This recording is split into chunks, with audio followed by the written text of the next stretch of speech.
This is a quiet place. I hope you can find a sense of warmth and tranquility from my words and voice.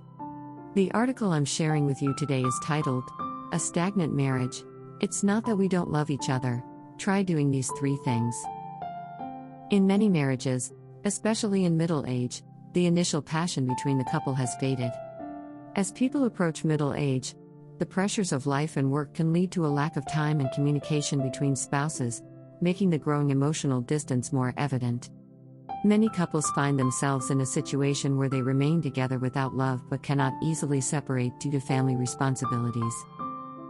So, here's something you can try. Understand the importance of communication.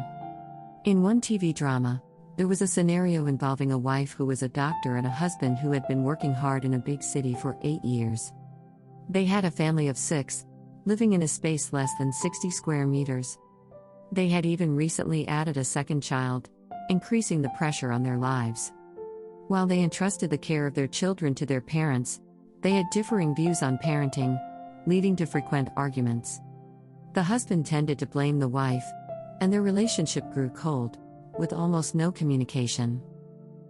The key to breaking through this situation is for one partner to put aside their pride and initiate reconciliation.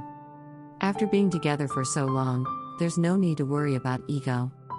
The happiness of the marriage should be the top priority. By taking the first step towards reconciliation, the other partner may feel less inclined to engage in arguments.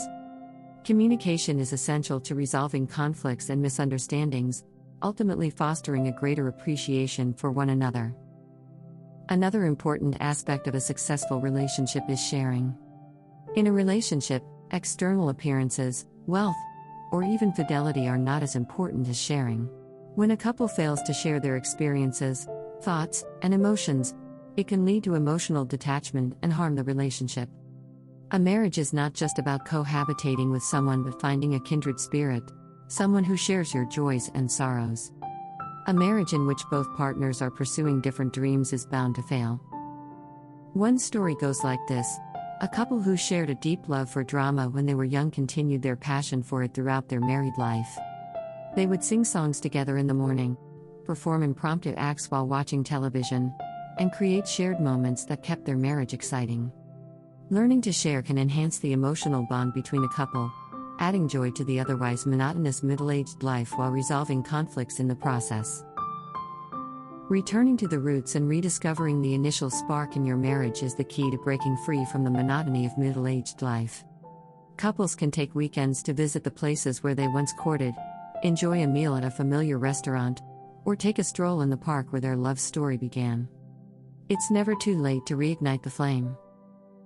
Middle age often brings the responsibility of caring for aging parents and raising children. The stress and busyness of life can overshadow the initial feelings of marriage. Finding the true purpose of your marriage is essential for breaking free from this cycle of routine. On weekends, revisit the places where you used to date, have a meal at your favorite restaurant, and take a leisurely walk in the familiar park. As the saying goes, the closest distance between two people is a smile. Your marriage doesn't need to become dull with middle age. Rediscovering your initial love and passion is the key to revitalizing your relationship. Marriage is more about responsibility than right or wrong. The essential element is open and empathetic communication. In the end, marriage is about keeping each other warm, standing together, and journeying through life side by side. That's the essence of a happy and fulfilling marriage. That's all for today's sharing. As autumn approaches the end and the weather cools down, how have you all been recently? Some of you may be experiencing low spirits or feelings of oppression. It's perfectly normal. In clinical terms, it's called seasonal affective disorder. If you're feeling this way, consider spending more time outdoors, basking in the sun. This can help regulate the levels of serotonin and melatonin in your brain, which can alleviate these feelings. For instance, try to find half an hour in the morning or at noon to take a walk in your neighborhood. On weekends, explore new routes or plan outdoor gatherings with a few friends, all while keeping safety in mind. Remember, no matter when, I'll be here to accompany you.